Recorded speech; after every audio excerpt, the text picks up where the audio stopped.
Bonjour. Так, мы с вами продолжаем рассмотрение 6 подготовительных действий. Donc nous reprenons l'étude des 6 pratiques préliminaires. Так.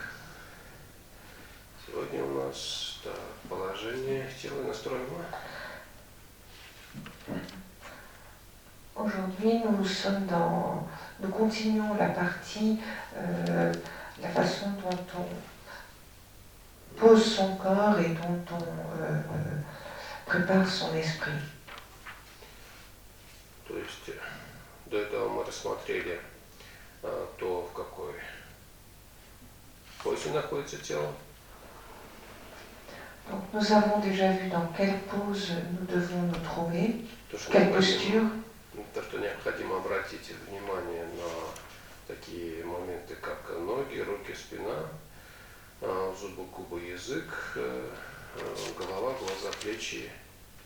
И завершающим, 8-м пунктом является дыхание.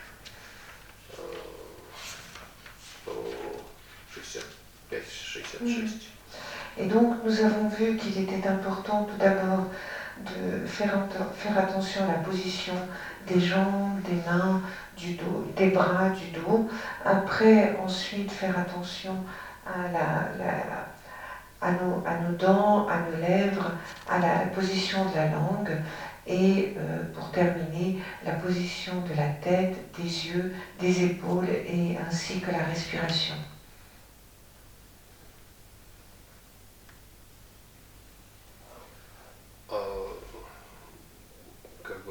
Мы телом принимаем определенную позу, и для того, чтобы наша практика была плодотворной, нам необходимо привести ум в подходящее состояние.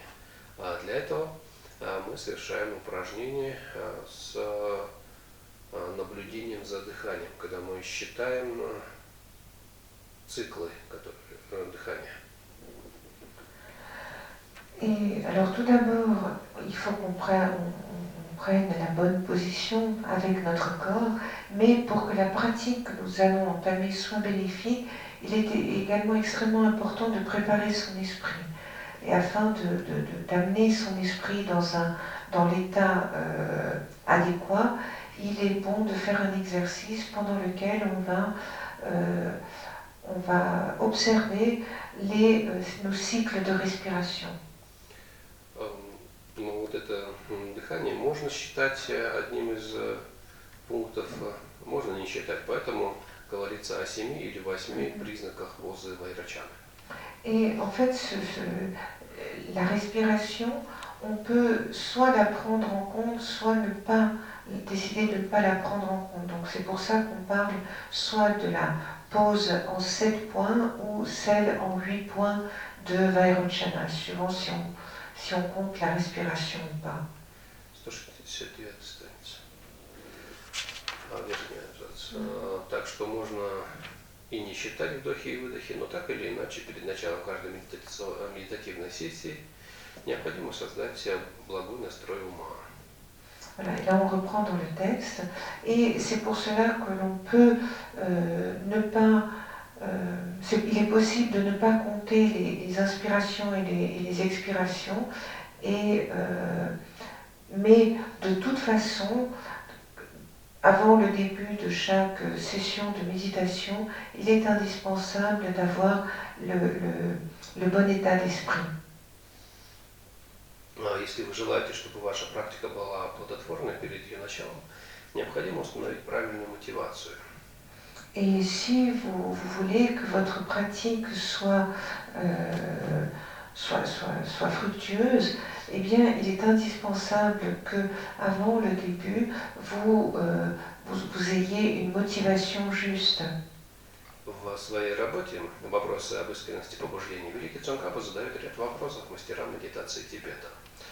Один из вопросов такой: что так же важно для начала медитации, как слова на санскрите и далее, стоящие в начале всякого переводного священного текста? Et dans son traité, les questions d'une impulsion sincère, le grand Tsongkhapa pose toute une série de questions à un des grands maîtres de la méditation au Tibet. Et une des questions qu'il pose est la suivante. Qu'est-ce qui est aussi important à faire avant le début d'une méditation, aussi important que les mots entre guillemets en sanskrit, mots que l'on trouve au début de tout texte, que toute traduction de texte sacré. Панчен Лама Лосанам Чуги Гялцен – это четвертый Панчен Лама, который первым стал называться Панчен Ламой. До него эта линия перерождения так не называлась. И поэтому иногда говорят, что это четвертый Панчен Лама, иногда говорят первый. Итак, Панчен Лама, Лосан Чуги Гялцен, отвечает на этот вопрос и другие вопросы из этого сочинения в своей работе «Мелодичный смех Лосан Ракпы».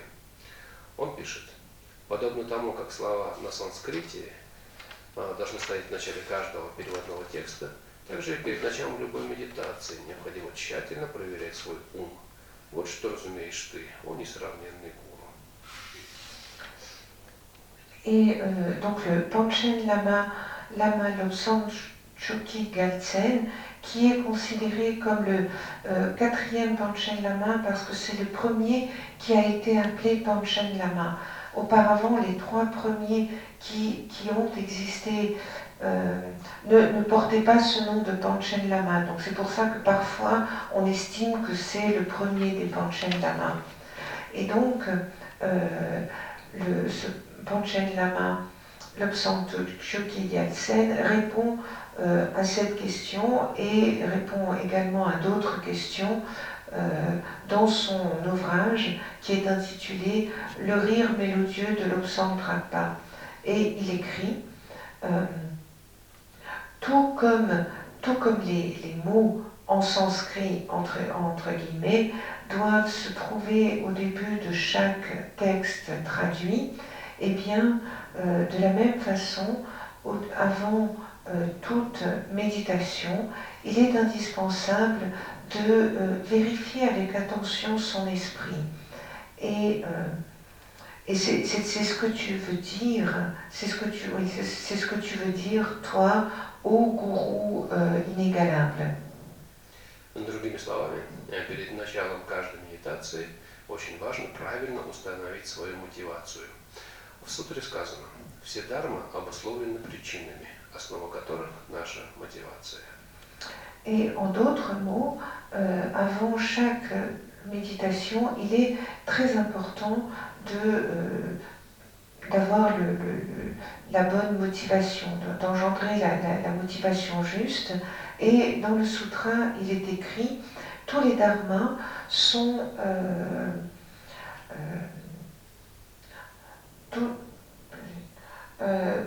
tous les dharmas sont conditionnés par des causes et la base desquelles est notre motivation. Ачарья Нагарджуна сказал: все неблагое проистекает из привязанности, враждебности и неведения, а все благо из их прекращения. То есть все неблагое, это имеется в виду все неприятные ситуации, проблемы, страдания и тому подобное, проистекает из разрушающих эмоций, основными тремя из которых являются привязанность, враждебность и неведение. А все благо, то есть любое счастье, проистекает из обратных, противоположных, точнее, эмоций, из эмоций положительных, которые являются противоположными, например, привязанности, враждебности и неведению. То есть отсутствие привязанности, отсутствие враждебности и отсутствие, то есть мудрости.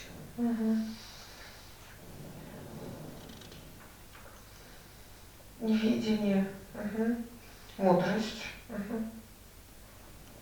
Отсутствие привязанности, отсутствие враждебности и мудрости.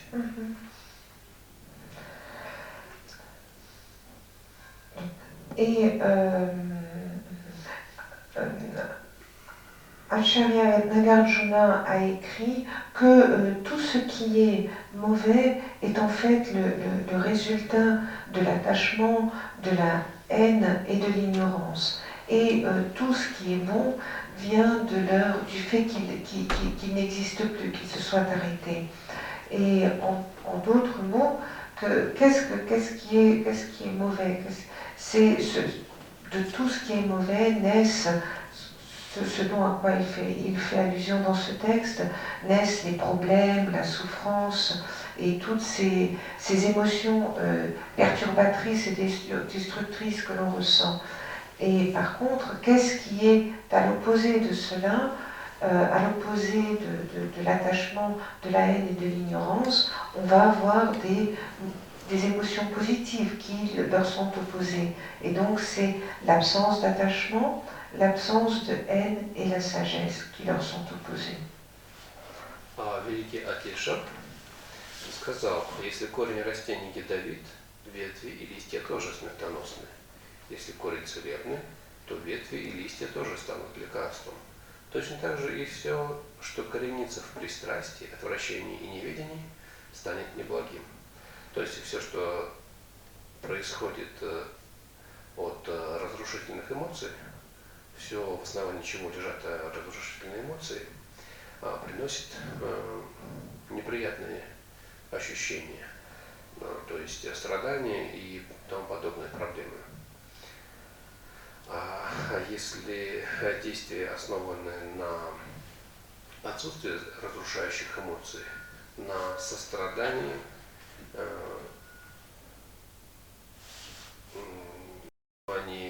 достаточности и мудрости, то эти действия принесут благие результаты, такие как счастье и любое отсутствие страданий. Et le grand Atisha disait, si la racine d'une plante est empoisonnée, alors et les branches et les feuilles seront aussi seront également du poison et peuvent amener la mort. Et par contre, si une racine, au contraire, a des vertus médicales, alors les branches et les feuilles de cette plante deviendront un médicament. Et il en va de même pour tout ce qui prend racine dans les passions, dans la haine et dans l'ignorance. Tout ce qui prend racine dans ces sentiments-là deviendra mauvais. Et non voi citare, non vous pardon. Donc, je continue dans le texte. En d'autres mots, si à la base de votre motivation, il y a des obscurcissements, à ce moment-là, le résultat de vos efforts, tous les efforts que vous pourrez mettre à l'étude, que vous pourrez mettre dans vos réflexions, dans vos méditations, eh bien, ce sera...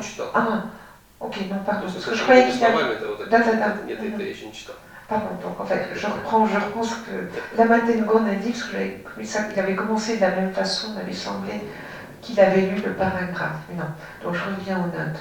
Et donc, tout cela signifie que tout ce qui se passe, si c'est basé sur des émotions négatives, à ce moment-là, ça va vous donner un ressenti qui sera négatif également, qui ne sera pas agréable. Par contre, si vos actions sont basées sur des émotions qui ne sont pas négatives, qui au contraire comprennent de la compassion, de l'équanimité, la sagesse, à ce moment-là, ces actions seront source de bonheur et d'absence de souffrance pour vous. Иными словами, если в основе мотивации лежат омрачения, плод ваших усилий в изучении, размышлении и медитации будет неблагоприятный. То есть, если мы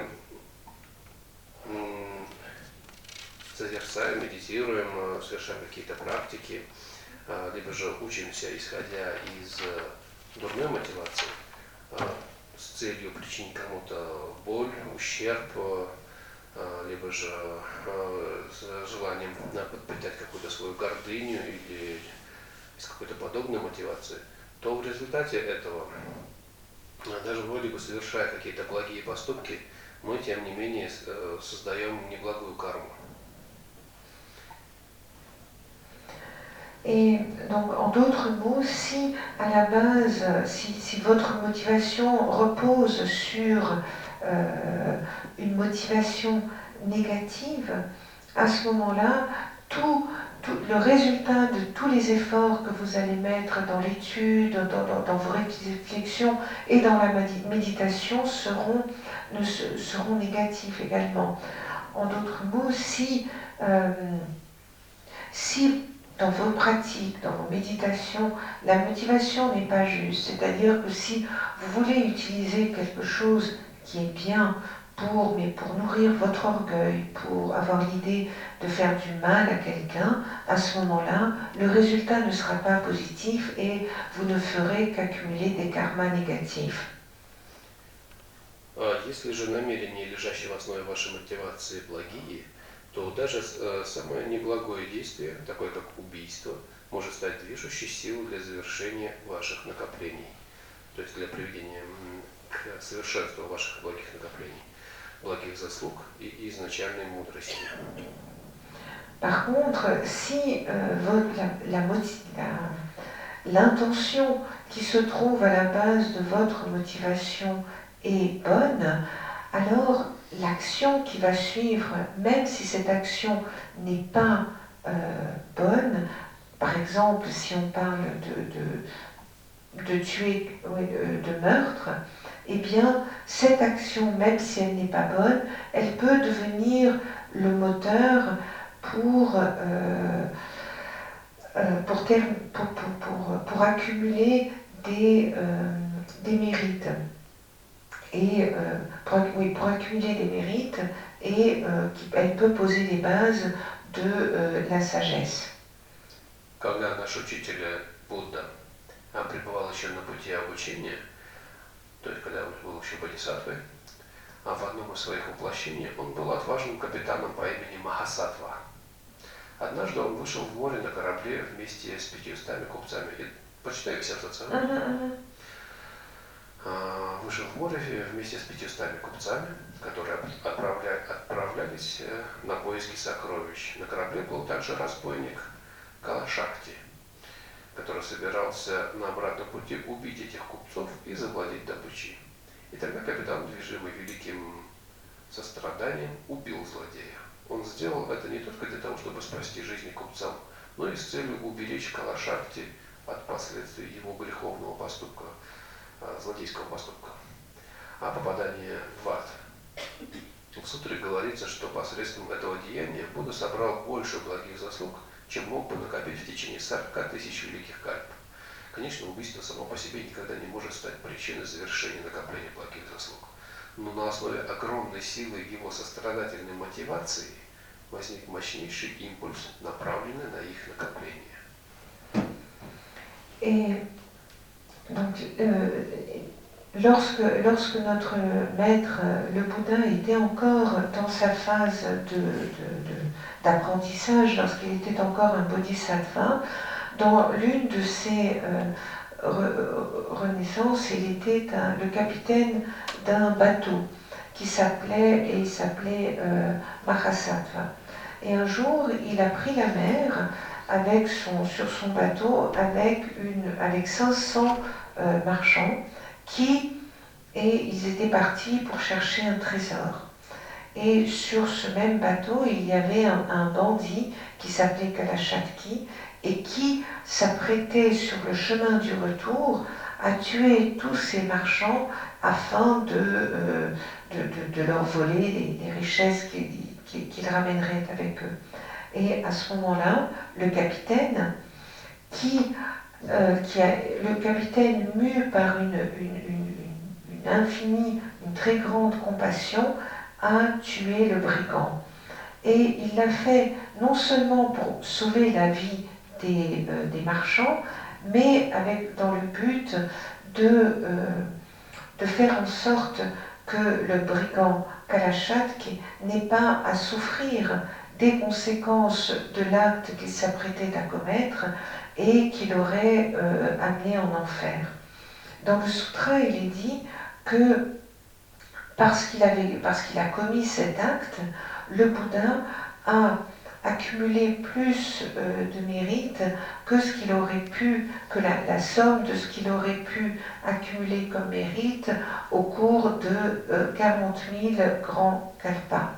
Bien sûr, le fait de tuer, le meurtre en lui-même ne pourra jamais devenir la raison ou la finalité de l'accumulation de mérite, mais sur la base de la force immense de la compassion, de la compassion qu'il a ressentie, il y a eu ça a donné une impulsion extrêmement forte qui a permis d'accumuler ses mérites.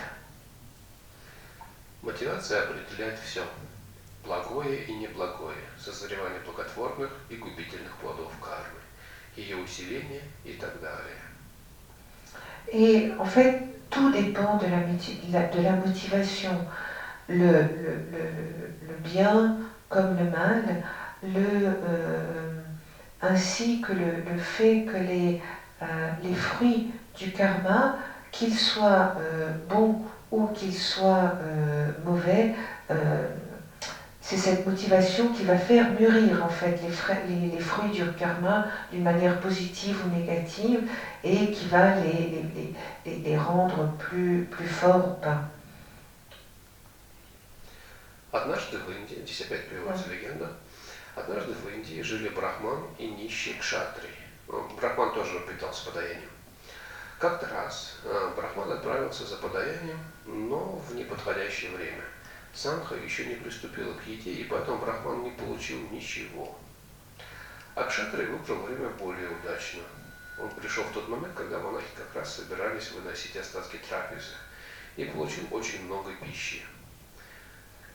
А позже они встретились, и кшатрий спрашивает: «Что же, тебе совсем ничего не дали?» – спросил он у брахмана. Брахман от гнева совершенно вышел из себя и вскричал: «Да если бы я мог, я бы снес голову всем этим святошам, ученикам Шакьямуни, и бросил их гнить у дороги». А у кшатрия, по причине того, что он получил много еды, возникла вера в сангху. И он сказал: «О, если бы я мог, я бы каждый день подносил Будде и его ученикам драгоценную пищу, имеющую 100 оттенков вкуса». Так они шли, беседуя между собой, пока не достигли города Шаравасти. Там они прилегли отдохнуть под деревом, да и заснули. А тем временем проезжавшая мимо повозка своим колесом отрезала брахману голову. Я все время удивлял, как можно так крепко спать, что не заметил, как быки протащили повозку, и там конь проехал. И она так быстро неслась. Примерно в это же время в Шавасти умер один купец. А поскольку сыновей у него не было, жители города собрались, чтобы решить, кто же наиболее достоин стать наследником купца. Вышли они за ворота города и видят, под деревом спит кшатрий, но все время остается в тени, хотя тень остальных деревьев смещается по мере движения солнца. Удивились они и сделали его главой всех купцов. Кшатрий сдержал свое обещание и с тех пор постоянно делал подношения Будде и Сангхе. Он слушал Дharmu и познал истину. Donc, maintenant, c'est une autre légende qu'on va donner en exemple. Une fois en Inde, il y avait un brahman et un pauvre kshatriya. Et Kshatri. А, ну, потому что я нашла по-английски kshatriya. Ну ладно, kshatri. Там и кратко Y заканчивается, без А в конце. Тогда неправильно. Ну ладно. Et donc il y avait un brahman et un kshatri, un pauvre kshatri. Et une fois le brahman était parti pour pour quêter, mais il n'est pas allé quêter au bon moment. Et la Sangha, elle, la communauté, n'avait pas encore commencé à manger, et c'est pour ça que le brahman n'a rien reçu. Et alors que le kshatri, lui, il a choisi un meilleur moment pour aller quêter, et il est arrivé juste au moment lorsque les moines s'apprêtaient à sortir les restes de leur repas, et du coup, il reçut énormément de nourriture. Mais comment ça se fait qu'on ne t'a rien donné du tout, demanda-t-il au brahman. Le brahman était furieux et il était complètement hors de lui et il s'est écrié si je pouvais, je leur couperais la tête à tous ces espèces de soi-disant saints, ces disciples de Shakyamuni, et je jetterais leur tête pour qu'elles pourrissent sur le bord de la route. Alors qu'au contraire, le kshatri, parce qu'il avait reçu beaucoup de nourriture, il commençait à ressentir une certaine foi dans la Sangha, et il répondit « Eh bien moi, si je pouvais, je ferais des offrandes tous les jours à Bouddha et à ses disciples, et tous les jours je leur donnerais une nourriture précieuse qui aurait 100 goûts différents. » Et ainsi, il marchait le long de la route en parlant, en dialoguant, et jusqu'à ce qu'ils arrivent à la ville de Shravasti. Là, à ce moment-là, ils se sont mis pour se reposer sous un arbre et ils se sont endormis. Et à ce moment-là, il y a une charrette qui est arrivée, qui roulait à côté et qui, avec sa roue, a coupé la tête du brahman. Et là maintenant, on se dit, je me suis toujours demandé à quelle vitesse devait rouler cette charrette pour qu'il ne remarque pas qu'elle lui coupe la tête. Ou est-ce qu'elle roulait tellement vite, ou bien est-ce qu'elle avait des roues tellement aiguisées que le brahman ne s'est aperçu de rien. Et à ce moment, à peu près au même moment, dans la ville de Shravasti, un riche marchand est mort. Et comme il n'avait pas d'enfants, les habitants de la ville se sont rassemblés afin de décider quelle était la personne qui était qui était celle qui pourrait devenir prendre le rôle du marchand, devenir son héritier, pardon. Et ce groupe de personnes sortent de l'enceinte de la ville et ils voient que sous un arbre il y a le kshatri qui dort, et qu'il reste tout le temps dans l'ombre, bien que l'ombre de tous les autres arbres bouge en fonction des mouvements du soleil. Alors ils se sont étonnés en voyant cela et ils ont décidé que c'était lui qui deviendrait le chef de tous les marchands. Et le kshatri a tenu sa promesse et depuis qu'il est devenu le chef des marchands, il fait toujours des offrandes à Bouddha et à la Sangha.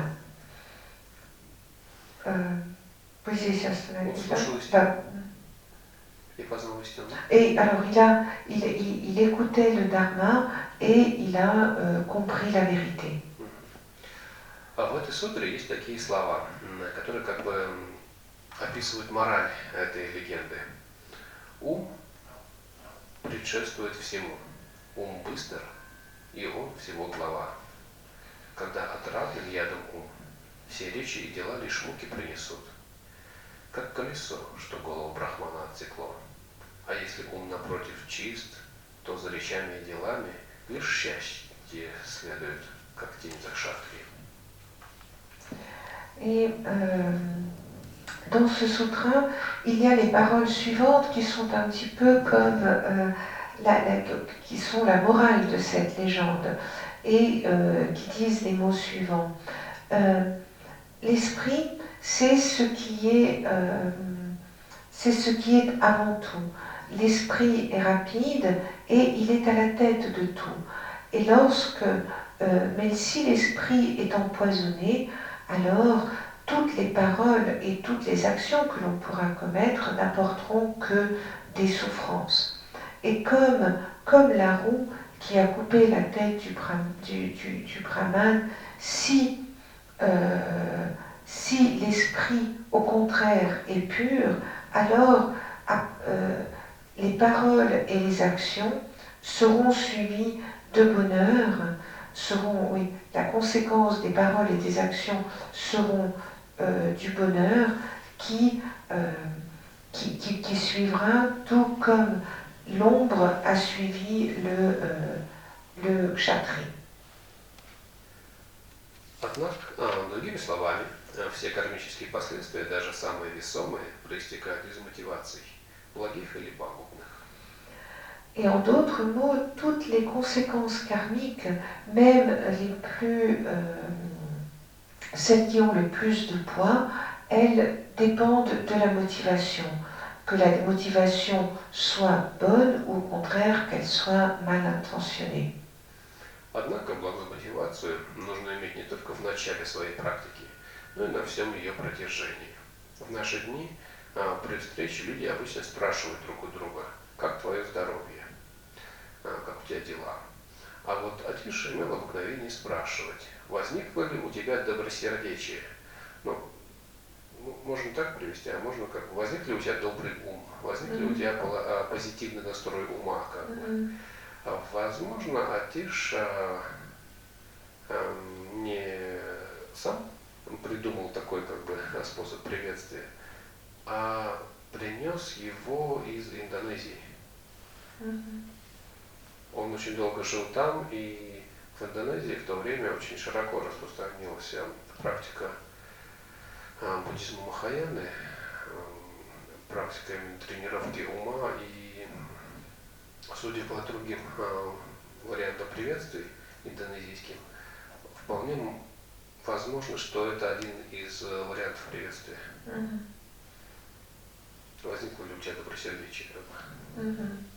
Добрый ли ты сегодня?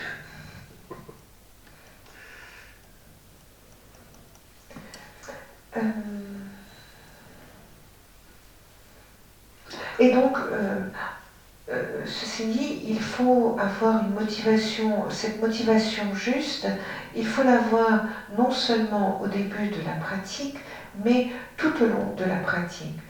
Et de nos jours, lorsque les personnes se rencontrent, d'habitude elles demandent l'une à l'autre comment ça va, comment va ta santé. Mais Atisha, lui, il avait l'habitude de demander est-ce que aujourd'hui tu as est-ce que tu as un bon esprit? Ou bien, on pourrait encore le traduire comme est-ce qu'aujourd'hui tu es dans un bon état d'esprit? Et alors, il est possible ici, on a l'habitude de penser que c'était Atisha qui utilisait cette forme de salutation, mais il se peut aussi qu'Atisha ait amené cette habitude d'Indonésie, parce qu'il a longtemps vécu en Indonésie, et à l'époque où il y avait vécu, le bouddhisme du Mahayana a été extrêmement développé dans ce pays, et ils avaient cette habitude de se saluer en demandant l'un à l'autre s'il était dans un bon état d'esprit. Donc, ça peut être aussi une des explications. Как сказал Цункапа, белая или черная карма проистекает из благих или пагубных побуждений. Если побуждение благое, таким же будет путь и достигнутый уровень. Если побуждение не благое, то пути достижения будут вредоносными. Все зависит от мотивации. Et ainsi que l'a dit Tsongkhapa, blanc ou noir, qu'il soit blanc ou noir, le karma est en fait le résultat d'intentions bonnes ou mauvaises. Si l'intention est bonne, eh bien, de la même qualité sera le chemin et le niveau que l'on va atteindre. Si l'intention est mauvaise, eh bien, et le chemin et le but que l'on atteindra seront mauvais également. En fait, tout dépend de la motivation. Различия в ваших мотивациях предопределяют огромную разницу в качестве и силе обретаемых вами кармических результатов. Et la différence en fait qui peut exister dans vos motivations, elle va... c'est cette différence qui va exister dans vos motivations qui va amener une énorme... qui va en fait prédestiner le résultat karmique que vous allez obtenir en fonction de la motivation que vous aurez. Для примера, предположим, 4 человека вместе читают один текст, хвалу 21 таре. При этом у одного в качестве мотивации бодхичитта, у другого отречение от мира, третий желает лучшего перерождения, а четвертый мечтает только о счастье в этой жизни, например, о долголетии или крепком здоровье. Par exemple, imaginez-vous 4 personnes qui récitent ensemble la louange aux 21 taras. Et parmi ces 4 personnes, elles ont chacune une motivation différente. Alors, il y en a un, sa motivation sera la bodhicitta. Le deuxième, sa motivation sera le renoncement au monde. Le troisième voudra une meilleure renaissance. Et le quatrième va espérer, souhaiter atteindre le bonheur dans cette vie. Et par exemple, ce bonheur pour lui est représenté par une longue vie ou une bonne santé. И вот, хотя все они произносят одни и те же слова, кармические результаты, которые они обретут, будут совершенно разными. Et bien que tous prononcent les mêmes paroles, récitent les mêmes paroles, eh bien les résultats karmiques qu'ils vont après obtenir seront très différents. У первого из них чтение сопровождает бодхичитты, что станет причиной достижения полного пробуждения. Это деяние, присущее сынам победителей, Дharma Махаяны, а остальные герои такой результат не обретут. Alors, le premier d'entre eux, la récitation de la louange pour le premier d'entre eux va être accompagnée du développement de la bodhicitta et ça va devenir la raison pour laquelle il va atteindre l'éveil complet. Et cette action qui est propre aux enfants des vainqueurs du Dharma, du Mahayana. Les 3 restants ne pourront pas atteindre ce résultat. Для второго, который читает текст с мотивацией отречения от сансары, эта мотивация станет причиной освобождения и противоедием от круговорота бытия. Это дхарма личности средних способностей. Оставшиеся двое не создают даже причин освобождения. Их рецитация находится на уровне второй благородной истины, указывающей причины страдания.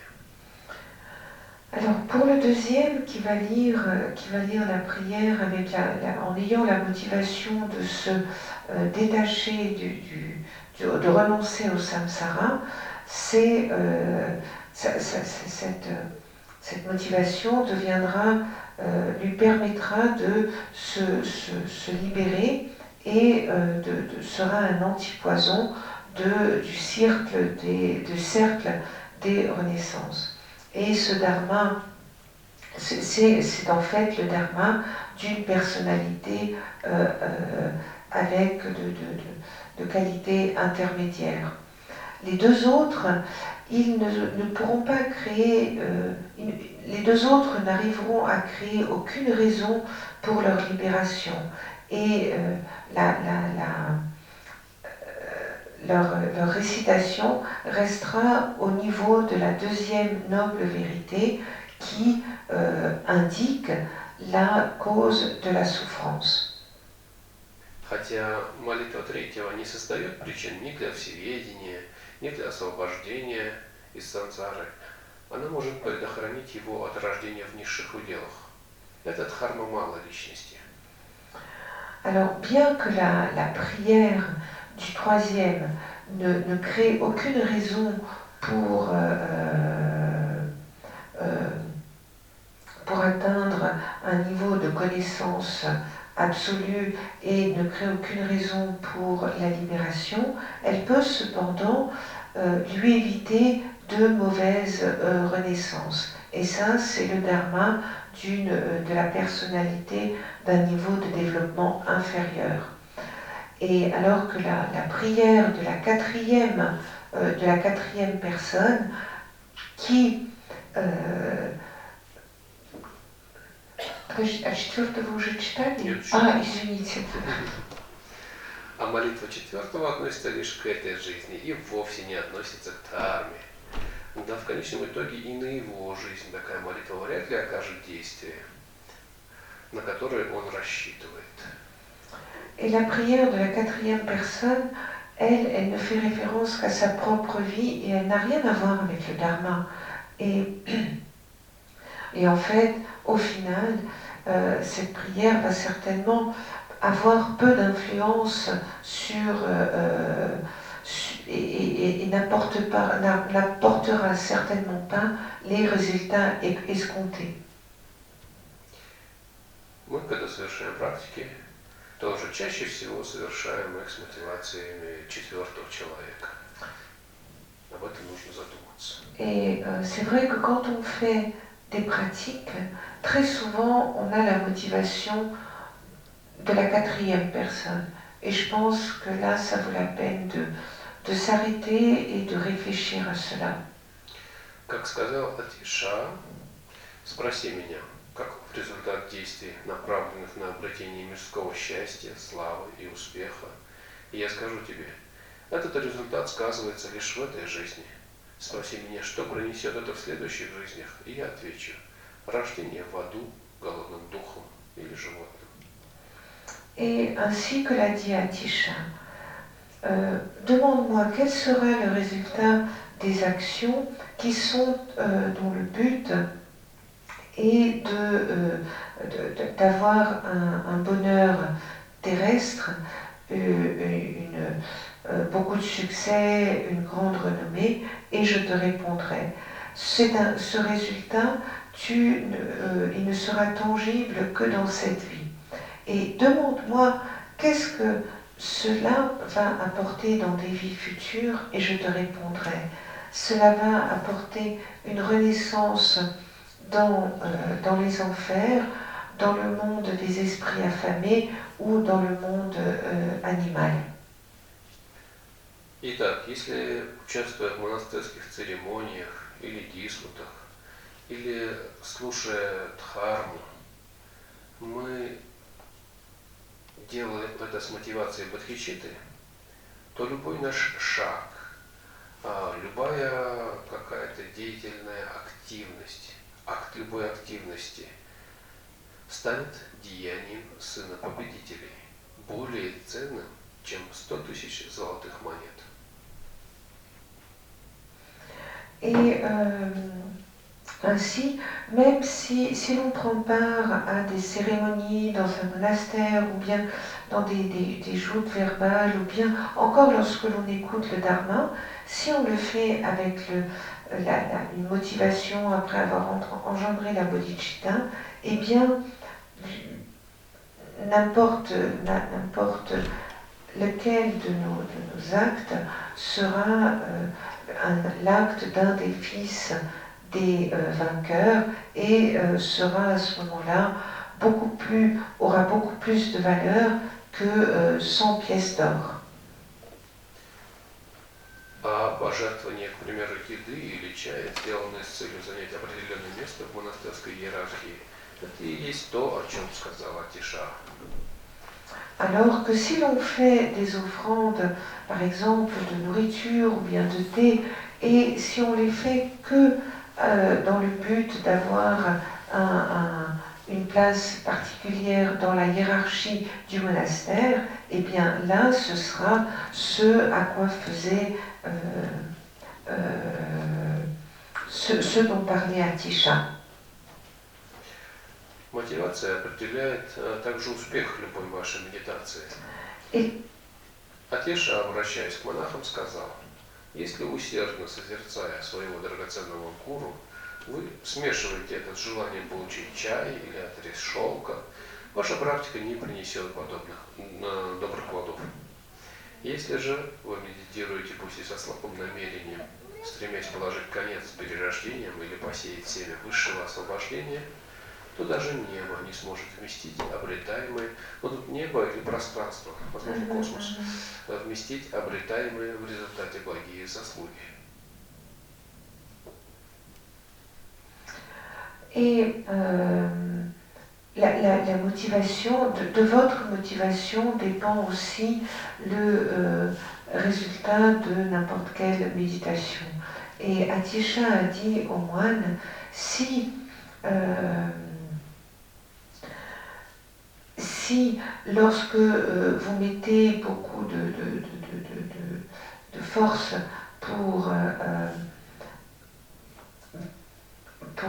méditer sur votre gourou à la valeur inestimée, et si tout ça, vous le mélangez avec l'envie ou le désir de recevoir du thé ou bien un coupon de soie, eh bien votre pratique n'aura aucun résultat positif.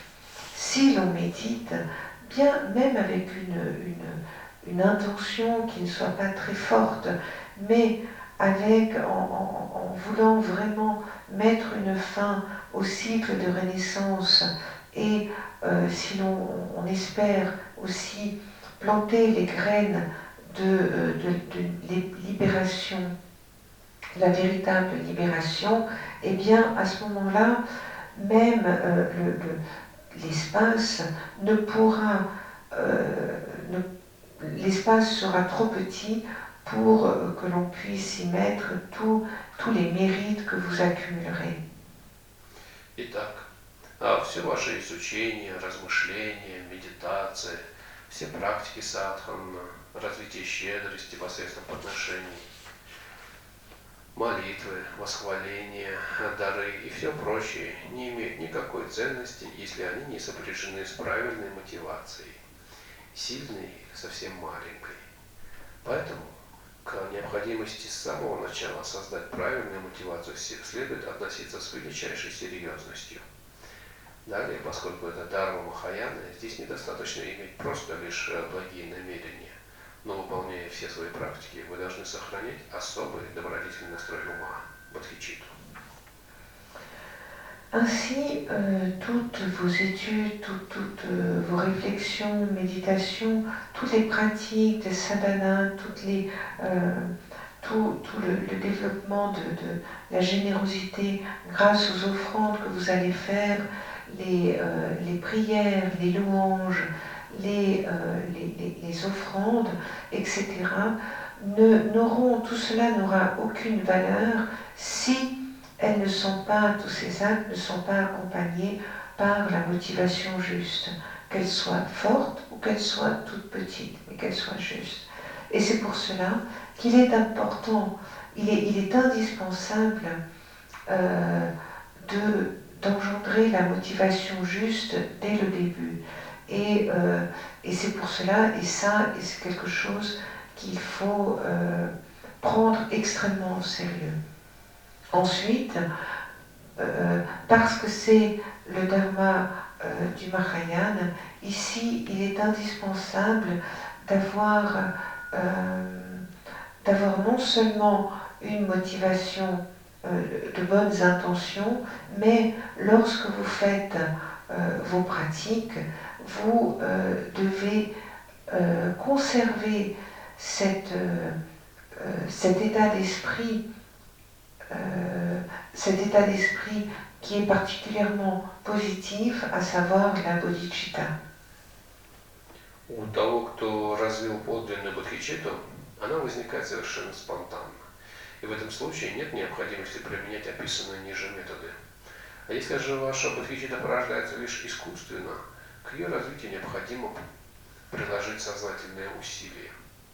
В этом случае вам не удастся придать потоку своего ума необходимое направление.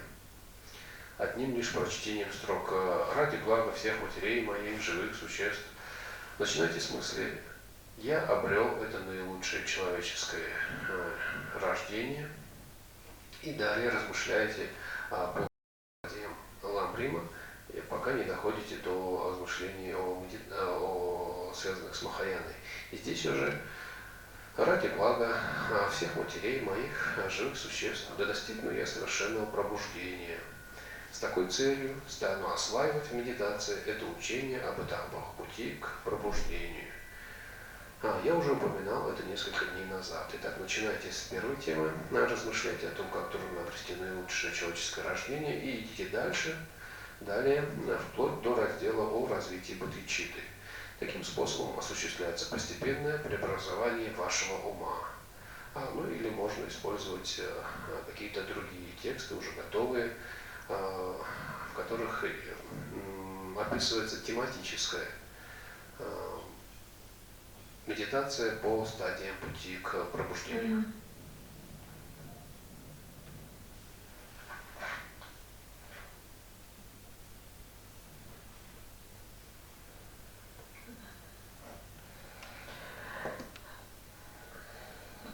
Alors celui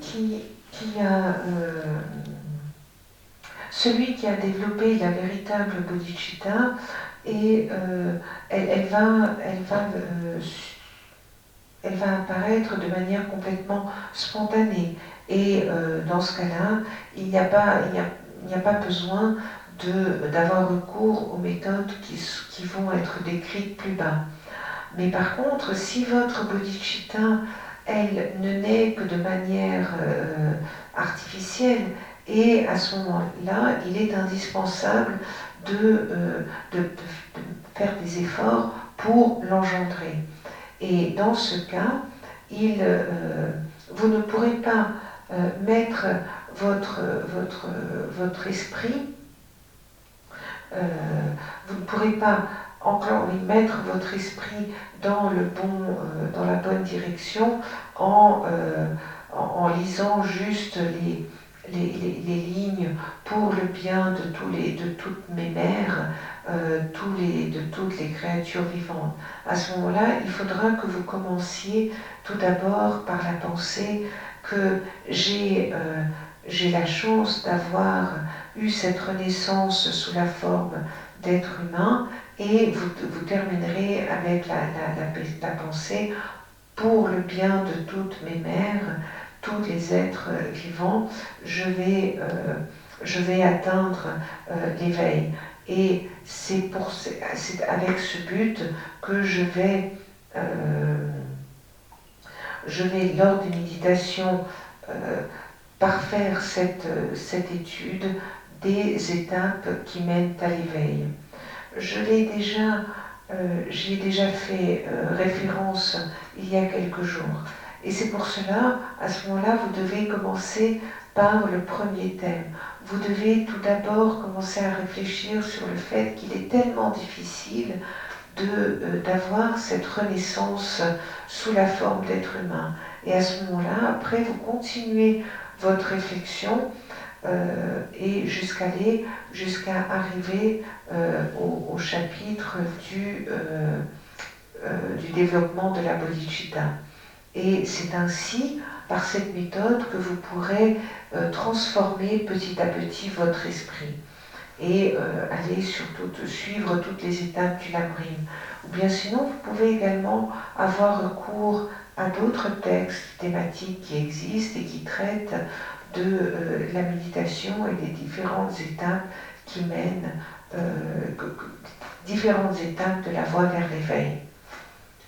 Святые прежних времен дали множество учений, как кратких, так и подробных, о том, как установить свою мотивацию. Согласно некоторым из них, если нам не удается преобразовать ум одним лишь усилием мысли, можно установить мотивацию посредством рецитации определенных текстов практик. Тем не менее, мотивация всегда устанавливается усилием ума, а не языком. Поэтому нужно стараться преобразовать свой ум, наполняя его пониманием смысла произносимых строк. Les saints des temps anciens nous ont donné un grand nombre d'études. Et ces études sont à la fois, il y en a des très brèves, il y en a qui sont très détaillées, et ces traités décrivent la façon dont on doit faire naître sa motivation.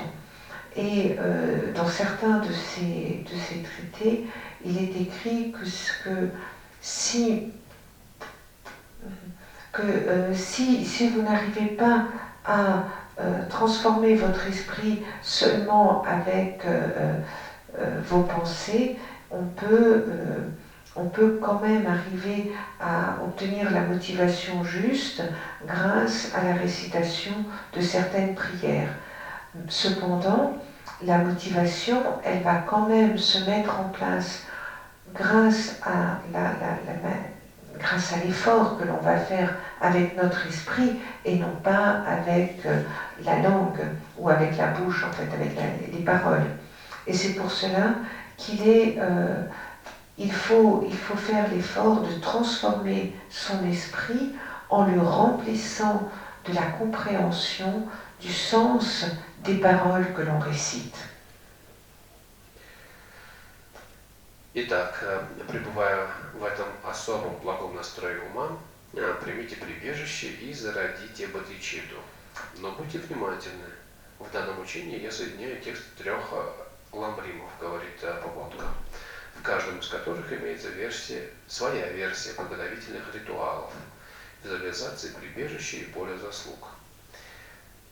При совместной практике во время монастырских собраний подготовительные ритуалы обычно проводят согласно южной линии передачи в силу их удобства. Это текст ламрима, который передает Тхапорингучи.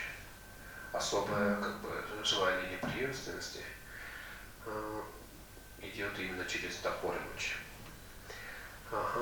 Однако в своей личной ежедневной практике мы должны использовать версию из ламрима «Быстрый путь». Это Нюрлам. Тут дальше, в принципе, он его описывает.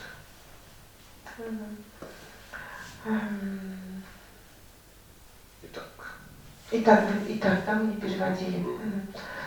Ainsi, vous devez, lorsque vous vous trouvez dans un état d'esprit particulièrement juste, vous prenez refuge et vous engendrez la bodhicitta. Mais soyez attentifs. Ici, dans cet enseignement, dit Pabongka Rinpoche, dans cet enseignement, je fais référence à 3 différents textes du Lamrim. Et dans chacun de ces textes, il y a sa propre version des rituels préparatoires, de la visualisation du refuge et du chant de mérite. Mais lorsque l'on fait des pratiques communes dans les rassemblements, dans les monastères, en général, les rituels préparatoires suivent la lignée de transmission dite du Sud, parce que c'est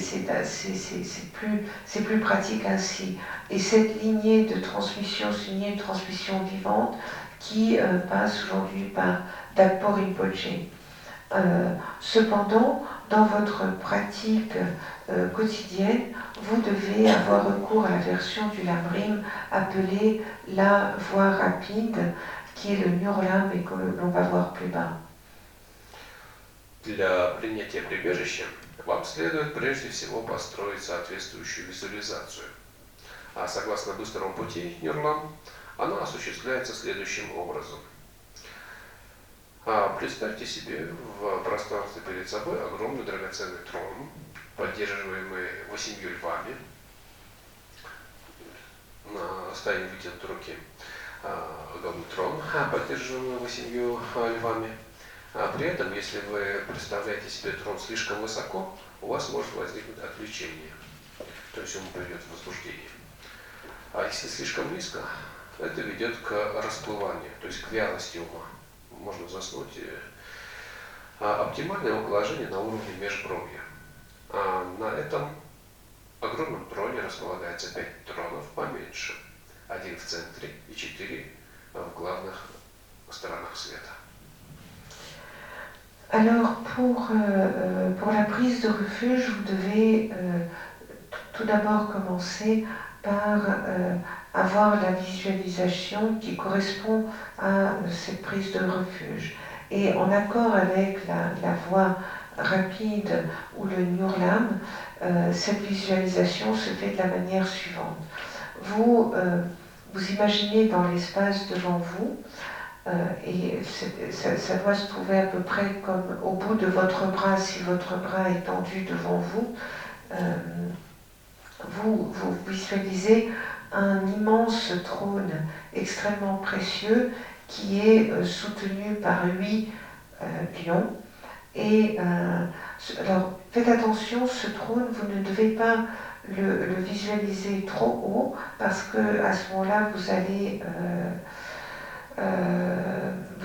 n'allez pas être attentif, et si le trône vous le visualisez trop bas, à ce moment-là ça va au contraire, il va y avoir un manque de concentration. La position optimale ou idéale pour ce trône, c'est au niveau entre vos 2 sourcils. Et sur cet immense trône, il y a 5 trônes plus petits qui se trouvent. L'un se trouve au centre et les 4 autres dans les 4 points cardinaux. Центральный трон несколько выше остальных. Визуализируйте на нем ламу, то есть гуру. По природе это ваш коренной гуру, обучающий вас дхарме. Но проявляется он в облике нашего учителя Будды Шакьямуни. Детали этой визуализации должны соответствовать тексту, который вы при этом читаете. Вы должны чувствовать, что по природе это ваш гуру, поскольку именно благодаря ему вы обретаете все реализации на пути. Ваш гуру проявляется в аспекте Шакьямуни, владыки всех учений, самого источника дхармы. Его правая рука в жесте касания земли, что символизирует победу над Камадевой, демоном вожделения. В его чаше для подаяния находятся следующие нектары. Исцеляющий нектар, символизирующий победу над демоном Скандх, нектар бессмертия, символизирующий победу над демоном смерти Ямой, и нектар незагрязненной изначальной мудрости, символизирующий победу над демоном омрачения Клеш. Это означает, что некогда Будда одержал верх над этими напавшими на него 4 демонами, и что вы тоже вскоре победите их. Alors, le trône central est un petit peu plus haut que les autres, et vous devez visualiser sur ce trône le lama. Donc, par sa nature, c'est votre gourou, mais c'est celui qui vous enseigne le dharma, mais vous le voyez sous la forme de votre maître, le Bouddha Shakyamuni. Les détails de cette visualisation doivent correspondre au texte que vous lisez à ce moment-là. Vous devez ressentir que, de par sa nature, votre gourou, que par sa nature, c'est votre gourou, parce que c'est grâce à lui que vous pouvez acquérir toutes les réalisations tout au long du chemin. Votre gourou apparaît sous la forme de Shakyamuni, qui est le maître de tous les enseignements et qui est l'essence, l'origine du Dharma. Sa main droite est dans le geste de toucher la terre, ce qui symbolise la victoire sur Kamadeva, le démon du désir. Dans son bol, pour les offrandes, se trouvent les nectars suivants. Il y a tout d'abord le nectar qui soigne tous les maux et qui symbolise la victoire sur le démon des scantres. Des scantres. Le deuxième, c'est le nectar de l'immortalité qui symbolise la victoire sur le démon de la mort, Yama. Et le nectar de la sagesse primordiale pure qui symbolise la victoire sur le démon des obscurcissements ou des kleshas. Cela veut dire que le Bouddha a été vainqueur de ces 4 démons qui se sont attaqués à lui, et que vous-même, bientôt, vous serez vainqueur de ces démons également. То есть на центральном троне восседает, предположим, Далай-лама в облике Будды Шакьямуни, в таком же облике, как вот статуя где распевает. Donc, au milieu, vous allez avoir le Dalai-lama qui sera assis sur le trône, mais sous la forme du Bouddha Shakyamuni tel que vous le voyez derrière moi. А в сердце Будды находится Ваджрадхара, существо мудрости, Джнана-саттва. А в сердце Ваджрадхары синий слог Хум. Это существо медитативного погружения, самая саттва. Такая визуализация относится к уровню тантры. А вам следует визуализировать всех этих 3 существ одно в другом. Dans le cœur de Bouddha, il y a Vajradhara, qui est l'être de sagesse, ou Jnana-sattva. Et dans le cœur de Vajradhara, il y a la syllabe bleu rond. Et c'est un être qui permet d'entrer dans la méditation, Samadhi-sattva. Et une telle visualisation, elle fait partie du niveau des tantras. Et vous devez visualiser ces 3 êtres l'un dans l'autre. Такое созерцание трехуровневого божества, трехслойного божества, так и называется, Симба-Сумцек, то есть 3-слойное существо. И это созерцание обычно относится к практикам анутары йога-тантры, ну или хотя бы йога-тантры. Сейчас, наверное, легче найти человека, который имеет посвящение анутары йога-тантры и не имеет посвящения никаких других уровней, нежели найти кого-то, у кого есть йога-тантра, но нет анутары йога-тантры. Так что у нас или не имеет никаких посвящений, или же именно анутары йога-тантры. Сегодня это так? Сегодня это в основном так, но, конечно, есть исключения, но их не так много. Если нет никаких посвящений, то в сердце Будды Шакьямуни можно ничего не визуализировать, просто представляешь, что это Будда Шакьямуни. То есть это, скажем, какой-то гуру, предположим, это Далай-лама, тот гуру, который имеет с вами связь, предположим, это Далай-лама, но облик он имеет Будда Шакьямуни.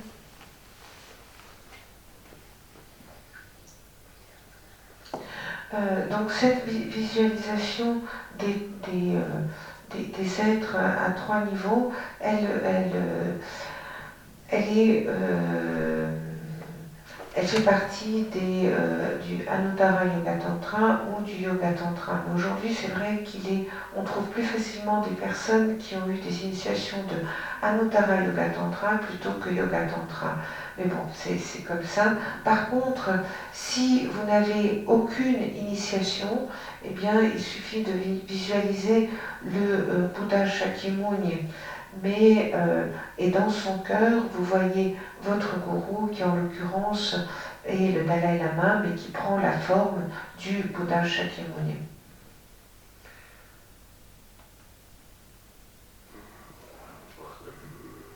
Вы можете задаться вопросом, но ведь многие учители давали мне ламрим. Кого же из них следует визуализировать в качестве центральной фигуры? Главным гуру считайте того, кто оказал наиболее сильное положительное влияние на ваш ум. Ну, в нашем случае чаще всего это все-таки его святейшество Далай-лама. Et donc vous pouvez vous poser la question suivante, mais il y a beaucoup de maîtres qui m'ont donné le lamrim, et qui est-ce que je dois visualiser et que je dois mettre au centre de la visualisation? En fait, estimez que votre gourou principal, c'est celui qui a eu la plus grande influence positive sur vous, sur votre esprit. Donc c'est vrai qu'aujourd'hui, le plus souvent, on estime que c'est Sa Sainteté le Dalai Lama. Наше время, в принципе, можно сказать, это счастливое время. Очень многие из нас могут сказать, что их учителем является Далай-лама. В прошлом таких людей было очень мало,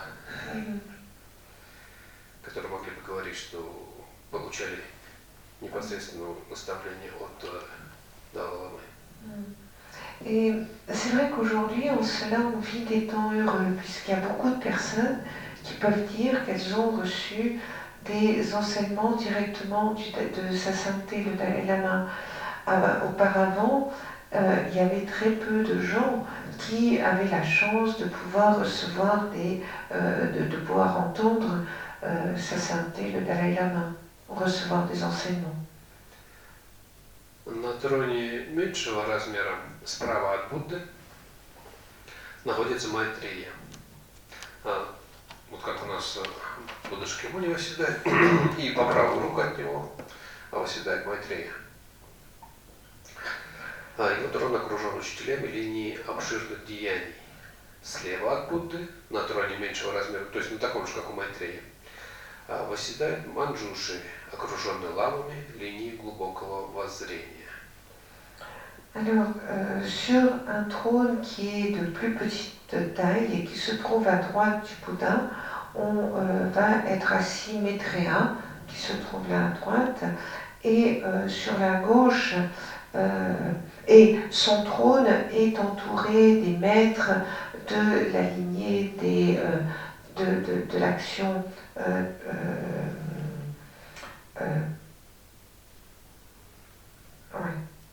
de l'action. Attendez, excusez-moi.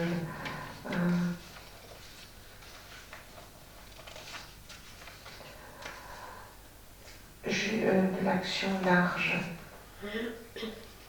Et à gauche du trône va se trouver, sur un trône qui sera d'un peu plus petite taille, va se trouver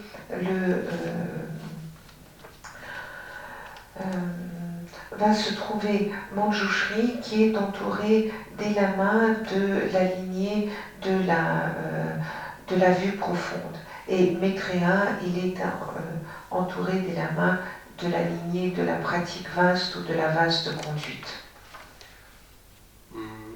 Учителя линии обширных деяний — это такие, как Асанга, Васубанду и прочие. Учителя линии глубинного воззрения — это такие, как, скажем, Нагарджуна, Ариадева и так далее. Alors, pour ce qui est des maîtres de la vaste conduite, c'est de tels maîtres comme Asanga, Vasubandhu, alors que pour ce qui est de la vue profonde, ça peut être Nagarjuna et Nagarjuna. Это глубинное воззрение. Нагарджуна, Ариадева. Et Aryadeva. И прочие. Et d'autres. Позади Будды сидит Ваджрадхара, то есть тоже на маленьком троне сидит Ваджрадхара в окружении учителей линии благословения практики. То есть это в основном махасидхи, такие как Тилопа, Наропа и так далее.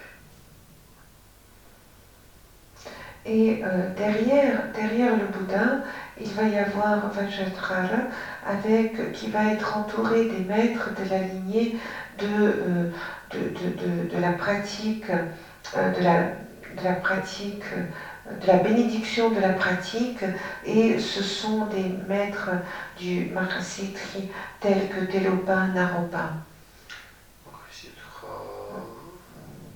de Mahasiddha. На троне расположен нам прямо перед Буддой, то есть у нас получается основной трон побольше в центре и по 4 направлениям маленькие, всего 5. На троне, расположенном прямо перед Буддой, восседает ваш коренной учитель. Здесь он представлен в своем обычном человеческом облике, но вы не должны визуализировать имеющиеся у него физические недостатки. Например, если в реальной жизни он слепой, следует визуализировать его зрячим. Правая рука учителя сложена в мудрой передаче Дharмы, то есть вот так вот, так скажем. А левая в мудре медитативного погружения, то есть вот как у Будды.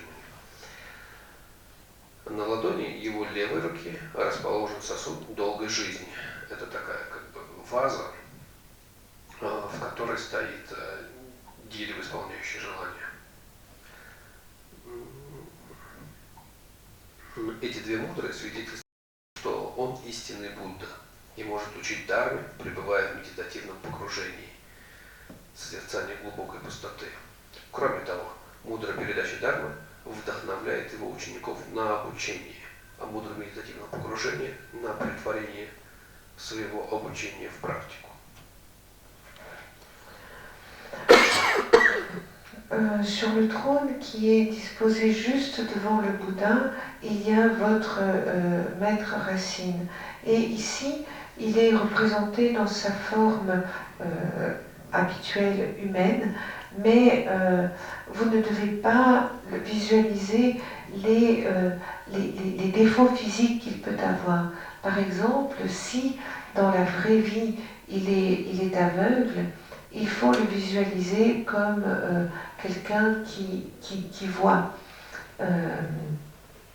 La main droite du maître est dans le mudra de la transmission du Dharma, et la main gauche dans le mudra de la méditation, de l'absorption dans la méditation. Sur la paume de sa main gauche, il y a le vase de longue vie qui est rempli du nectar de l'immortalité, et c'est un vase dans lequel il y a aussi l'arbre qui se trouve aussi, l'arbre qui réalise tous vos souhaits. Ces deux mudras témoignent du fait que c'est un Bouddha, un véritable Bouddha, et qu'il peut enseigner le Dharma tout en se trouvant dans une méditation profonde de la vacuité profonde.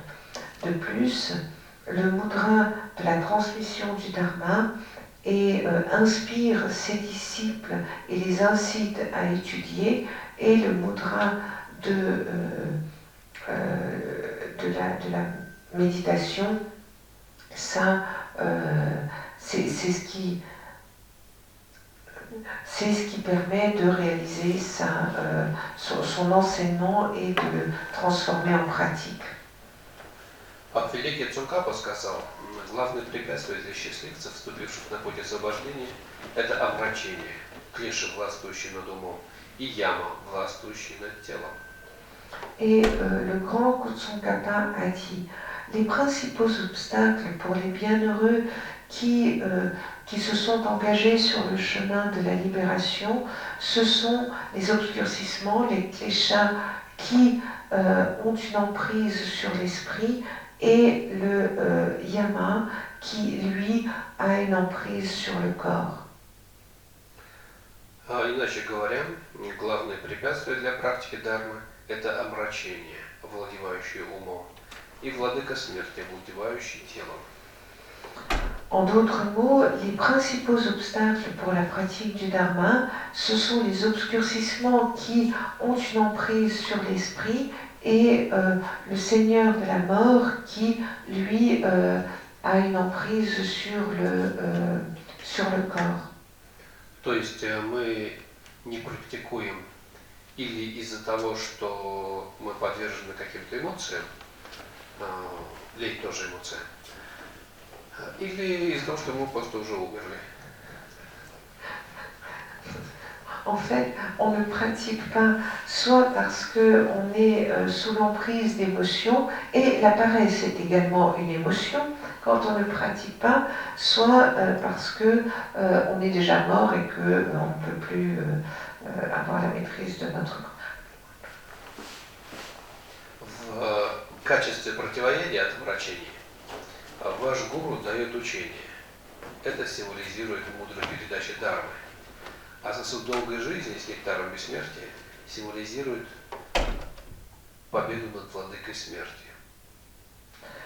Et donc l'antidote pour les obscurcissements, et cet antidote qui est donné par votre gourou, c'est l'enseignement, qui est symbolisé par le mudra de la transmission du dharma. Et alors que le vase de longue vie qui contient le nectar de l'immortalité, il symbolise la victoire sur le Seigneur de la mort. Два этих символа указывают и на многие другие глубинные аспекты пути, например, на 4 вида пробужденной активности, а именно силу умиротворения, увеличения, подчинения и разрушения. Et ces deux symboles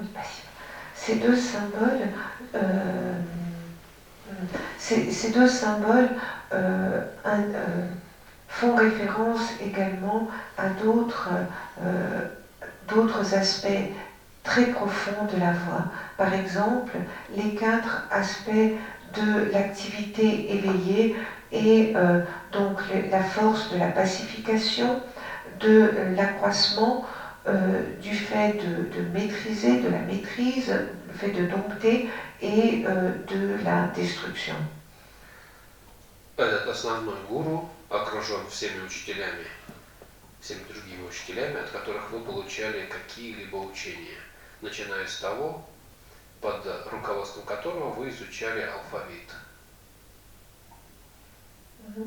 Et le gourou est entouré de tous les maîtres desquels vous avez reçu des enseignements quels qu'ils soient, et en commençant par celui qui vous a appris l'alphabet.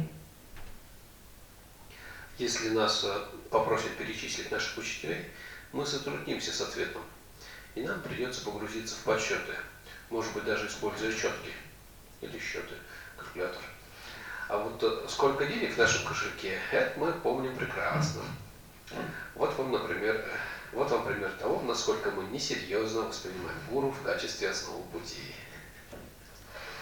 Et donc si, voilà, autour du gourou, il y a tous ceux qui vous ont donné des enseignements, et c'est vrai que si l'on nous demande de nommer tous nos maîtres, eh bien ça va être difficile de répondre, et on va être obligé de réfléchir, de compter, et peut-être même d'utiliser d'avoir recours à une machine à calculer.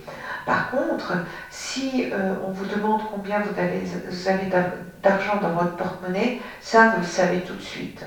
Et ça c'est un exemple qui montre à quel point on n'est pas sérieux dans notre perception du gourou qui nous aide sur le chemin et qui est la base de notre chemin.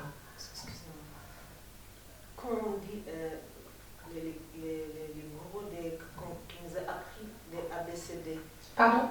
Quand vous avez dit qu'il nous a appris les ABCD, ça veut dire est-ce que c'est dans la vie matérielle aussi? Ça veut dire ou c'est dans le spirituel, l'ABCD, ça veut dire les éléments.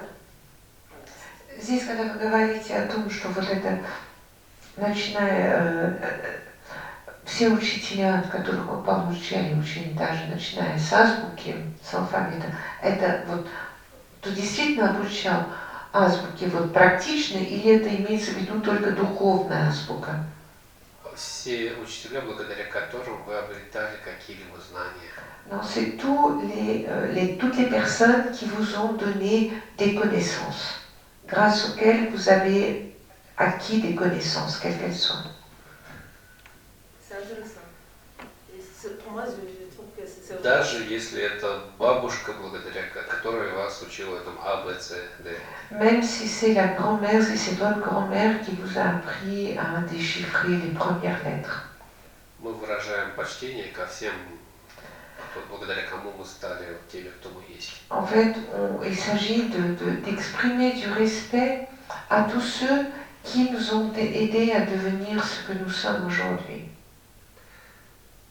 Если ваш гуру еще здравствует, вы визуализируете его восседающим на подушке, а ушедших следует представлять сидящими на лотосах и лунных дисках.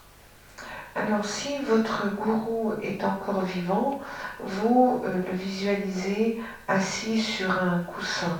Alors que si ceux qui sont morts, il faut se les représenter comme étant assis sur des lotus et des disques lunaires.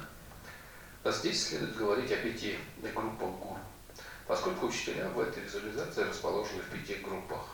Их окружают другие фигуры поля заслуг, начиная с идамов и вплоть до защитников Дharмы. Alors ici, il faut mentionner les 5 groupes de gourous, parce que les maîtres dans cette visualisation sont disposés en 5 groupes et ils sont entourés par d'autres figures du champ de mérite, en commençant par les idams et jusqu'au protecteur du Dharma. Эти защитники Дharмы, они располагаются на самом большом круге, который служит основанием меньшим троном. В устной... ладно. Et donc les protecteurs du Dharma se trouvent sur le plus grand trône. Sur le plus grand trône, non. Лотос. На самом большом троне. Ну да. На самом большом троне, который служит основанием меньшим троном. Ну да. Okay. Et donc il se trouve sur le plus grand trône qui en fait sert aussi de base aux trônes qui sont plus petits. В устной традиции моего драгоценного гуру божества и дамы окружают 5 групп гуру, тем самым мы следуем традиции Цичоплин Ринпоче. В самом внутреннем круге находятся божества высшей йога-тантры, анутара йога-тантры. Они окружены божествами йога-тантры и в более широком круге божествами чарья-тантры, тантры исполнения. И, наконец, божествами крия-тантры, тантры действия. Это составляет 4 концентрических круга божеств и дамов. Согласно Чузаун Ламе Ешигяцо, все 4 вида божеств находятся в одном круге, по 4 сторонам света. Причем божества высшей йога-тантры находятся перед центральной фигурой Будды, а божества йога-тантры справа и так далее, по часовой стрелке. При расположении, согласно версии Чузанга, на изображениях видны только божества высшей йога-тантры. То есть они по 4 направлениям, а 3 других не видно. Dans la tradition orale de mon gourou précieux, les déités idam entourent ce gourou. Et en cela, nous suivons la tradition de la pratique de Tshogling Rinpoche. Tshogling Rinpoche. Dans le cercle le plus à l'intérieur se trouvent les déités du Yoga Tantra le plus élevé, Anuttara Yoga Tantra, et ils sont entourés par les déités du Yoga Tantra et dans un cercle plus large par les déités du Charya Tantra et ensuite par les déités du Kriya Tantra. Et cela fait 4 4 cercles concentriques des déités idam. En accord avec Chusong Lama Yeshe Gyaltso, les quatre types de déités se trouvent dans un seul cercle qui se trouve aux 4 coins, mais et dans ce cas-là, les déités du yoga tantra le plus élevé se trouvent devant la figure centrale de Bouddha et les déités du yoga tantra se trouvent à droite, etc. Lorsque l'on prend la disposition en accord avec la version de Chusanga, de Chusang, sur les représentations, on ne voit que les déités des yoga tantra supérieurs. В любом случае, божества Идама окружены Буддами в форме Нирманакай. Главные фигуры в данной группе – это 1000 Будд счастливой кармы, 8 Тадхагат, то есть 8 Тадхагат – это 8 братьев Будды медицины, то есть там Будда медицины и 7 его братьев. Это их именно Сунаман, Ратна и прочие. 966. Все приводятся. Это в другом томе. Так, и 35 Будд покаяния. Хотя существует бесчисленное множество Будд, самую тесную связь мы имеем с Буддами этой счастливой кармы. Считается, что в нынешние времена, когда процветает учение Будды Шакьямуни, молитвы к 7 Тадхагатам особенно действенны. То есть имеется в виду Будда медицины и 7 его братьев, 7 Тадхагат. 35 Будд покаяния очень важны для очищения последствий при злодеяний и восстановления нарушенных обетов. Alors, dans tous les cas de figure, les déités idam sont entourés des Bouddhas sous la forme du Nirmanakaya. Les figures principales dans ce groupe, ce sont les 1000 Bouddhas des Kalpas heureux, les 8 Tathagata,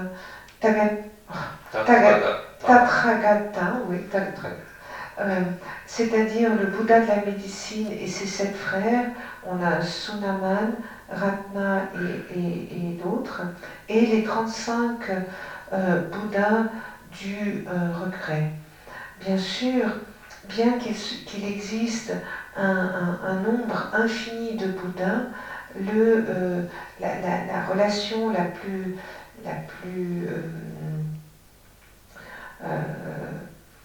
forte, c'est celle que nous avons avec les Bouddhas de ce kalpa actuel heureux.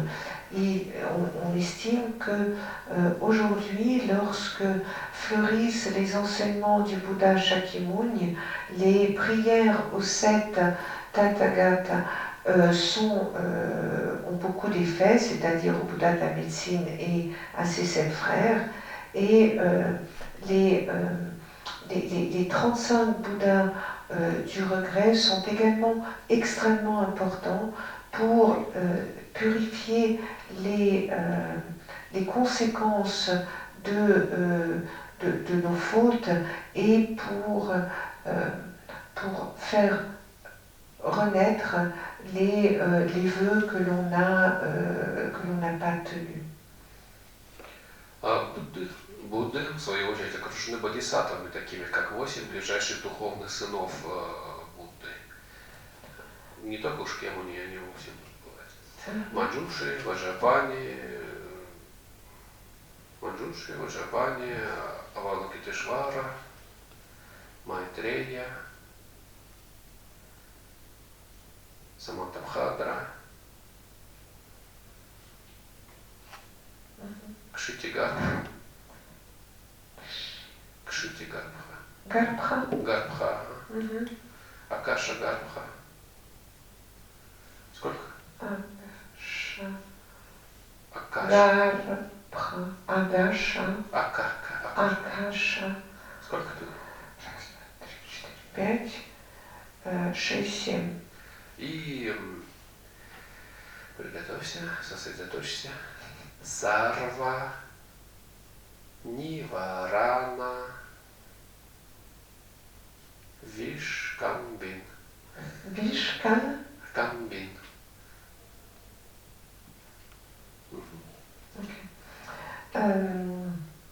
Donc les Bouddhas, à leur tour, sont entourés des bodhisattvas, tels que les fils spirituels, les 8 fils spirituels les plus proches. Donc on a Manjushri, Vajrapani, Avalokiteshvara, Maitreya, Samantabhadra, Kshitigarbha, Akashagarbha et le dernier, Sarva Nirvana Viksham. Сарва Ниварана. Nivarana. Sarva Nivarana Viksham. Вишкамбин. Vishkambin. Même si vous продиктовали, то не могу прочитать. Все они пребывают в форме мужских божеств. Это, хотя они в далеком прошлом уже давно стали Буддами, но тем не менее для того, чтобы поддержать учение, они проявляются рядом с Буддами-учителями, как их ученики. Et tous, ils apparaissent tous sous la forme de déités masculines. Alors en fait, ils sont tous devenus Bouddhas, mais ils apparaissent sous la forme des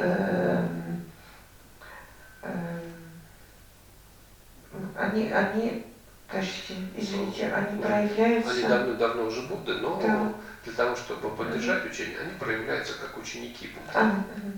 Et donc ils sont devenus Bouddhas depuis longtemps, mais ils apparaissent sous la forme des disciples de Bouddha. То есть, когда появляется Будда-учитель, тот Будда, который проявляется, собственно, как Будда и дает учение первым, то есть к его приходу учение уже полностью угасло, утерялось, и вот он как бы его вновь раскрывает, и вот такого Будда обычно сопровождают и 8 ближних сыновей, 8 ближних сынов или 8 духовных сынов, эти 8 бодхисаттв, которые изначально уже давно Будды. И этот Будда, скорее всего, и стал Будда благодаря, опять же, этим бодхисаттвам.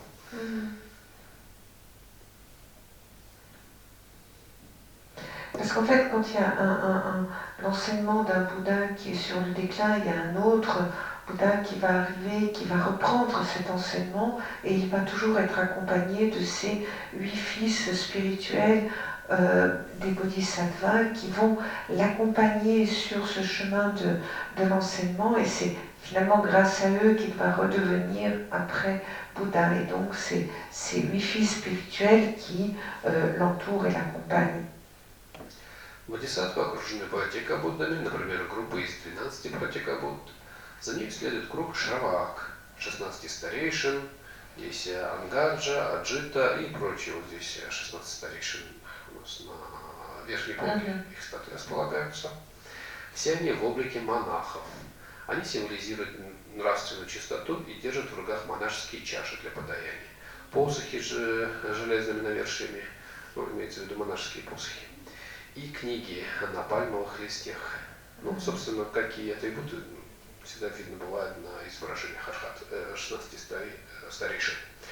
Шраваки отличаются от Пратьякабуд тем, что выступ на их макушке у Шниша несколько меньшего размера. Вот у Будды такая ушниша, у Пратьякабуд он тоже есть. А у Шраваков или как бы почти ровная голова, или маленькая такая ушниша. Эта группа отмечена признаками, которые похожи на отметины и признаки Будд. Donc les bodhisattvas sont entourés par des Pratyeka-buddhas, par exemple par le groupe des 12 Pratyeka-buddhas. Et après eux suit le cercle des Shravak, qui sont les 16 disciples les plus anciens, Angaja, Ajeta, etc., et que vous trouvez ici les 16 qui sont sur l'étagère du haut. Et ils sont tous représentés sous la forme de moines, et ils représentent la pureté éthique, et ils ont dans leurs mains différents attributs qui peuvent être le baume du moine pour recevoir des offrandes, ça peut être le bâton du moine, ou bien des livres qui sont faits avec des feuilles de palmier. Les Shravaki, eux, la différence entre les Shravaki et les Pratyeka Bouddha est la bosse qu'ils ont sur le sommet de leur crâne, puisqu'elle va être plus petite, cette excroissance va être plus petite.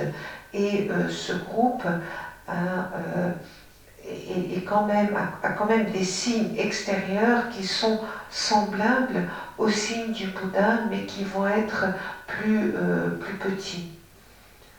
Шраваки окружены даками и дакинями, такими как Канда Капала и Прачандри.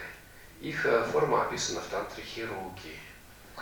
Et les Shravakis sont entourés par les Daka et les Dakini, et tels que Kanda Kapala et Prachandali, et leur forme est décrite dans le tantra de Heruki. Ирука. Даки и дакини окружены надмирскими защитниками Дharмы во главе с тремя Дharмараджами. Это Махакала, Вайшравана и Камаяма или Каларупа. Et les Daki et les Dakini sont entourés des protecteurs du Dharma au-dessus du monde, et à la tête de ces protecteurs du Dharma, il y a les trois Dharma Raja. Donc il y a le Mahakala à 7 bras, Vaishravana et Kamayana ou Kalarupa. Kamayama ou Kalarupa. Иногда Кармаяма. Иногда Карма, иногда Камаяма. Ну, Яма. Il s'appelle parfois Karmayama ou Kamayama. Так, визуализация Махарадж четырех сторон света в двух устных традициях описана по-разному. Согласно одной из них, они стоят на главном троне, а другая традиция помещает их несколько ниже трона, на подушках из облаков. Это различие обусловлено тем, что первая традиция считает Махарадж надмирскими фигурами, в то время как другая признает за ними статус исключительно мирских божеств. La visualisation des Maharajas des 4 directions, des 4 points cardinaux, suivant les traditions orales, va être décrite de manière différente. En accord avec l'une de ces traditions, il se trouve sur le trône principal, alors que l'autre tradition les positionne un petit peu plus bas que le trône, sur des coussins faits de nuages. Cette différence vient du fait que la première tradition estime que les Maharajas sont des figures qui sont au-dessus du monde, alors que la deuxième tradition leur reconnaît un statut de déité qui font partie du monde des humains. Сейчас чаще передается именно та линия приветственности, в которой считается, что Махараджи являются исключительно мирскими божествами. Это вторая точка зрения. Alors aujourd'hui, le point de vue qui est le plus fréquent est le deuxième, à savoir que les Maharajas font partie des déités qui font partie du monde des humains. Не следует включать в эту визуализацию низших существ, таких как духи царей, духи Раджи. Однажды лама Цачигли Ринпоче, наставник одного из Далай-лам, рассматривал изображение поля заслуг, на котором художник поместил в группу защитников Дharмы изображение духа Гялпо, то есть, собственно, духа царя, по-тибетски. Ринпоче указал на него и произнес: лучше бы вместо этого здесь нарисовали драгоценность, исполняющую желание. Et dans ces visualisations, il ne faut pas inclure des êtres inférieurs comme les esprits des rois. Un jour, le lama Tsekokling Rinpoche, l'instructeur d'un des Dalai Lama, a étudié la représentation du chant de mérite sur lequel un peintre avait mis dans le groupe des protecteurs du Dharma la représentation de l'esprit du tsar, du roi. Et le Rinpoche a fait attention à cela et a dit à ce moment-là, il serait mieux venu, il se serait mieux à la place de celui-là de décider, de dessiner ou de représenter un joyau qui réalise les vœux. Перед каждой фигурой в этой визуализации прибежища находятся книги с учениями. То есть, предположим, если это учителя, то это те книги, которые эти учителя сами написали. По своей природе они представляют собой драгоценность дхармы, принявшей форму манускриптов, то есть передаваемой дхармы. Книги, обернутые в драгоценные шелка, имеют парчевые закладки. Ну, не закладки, имеется в виду парчевые ярлычки. Здесь сбоку такой ярлычок, на котором написано название книги, чаще всего автор или из какого-нибудь собрания. Представляйте себе, что эти писания учат вас дхарме, звучанием содержащихся в них слов. То есть это, хотя это как бы такие фолианты книг, но тем не менее дхарма, как передаваемая дхарма, это звук. И так что они звучат сами. Et devant chacune des figures dans cette visualisation du refuge, il y a des livres avec des enseignements. Donc si souvent devant les maîtres, devant certains maîtres, il va y avoir devant eux les écrits qu'ils ont rédigés eux-mêmes. Et de par sa nature, il représente la préciosité du Dharma qui a pris ici la forme de manuscrit. En fait, c'est le Dharma que l'on transmet. Et ces livres sont emballés dans des tissus de soie de différentes couleurs, et sur le côté, ils ont il est écrit, sur le tissu qui est sur le côté, il est écrit le nom de l'ouvrage ainsi que son auteur. Et il faut que vous représentiez que ces écrits vous enseignent le Dharma, et avec le son qui se trouve dans les mots qui sont écrits. Et en fait, le Dharma, les livres vous transmettent le Dharma, ces livres émettent déjà eux-mêmes le son du Dharma que vous entendez.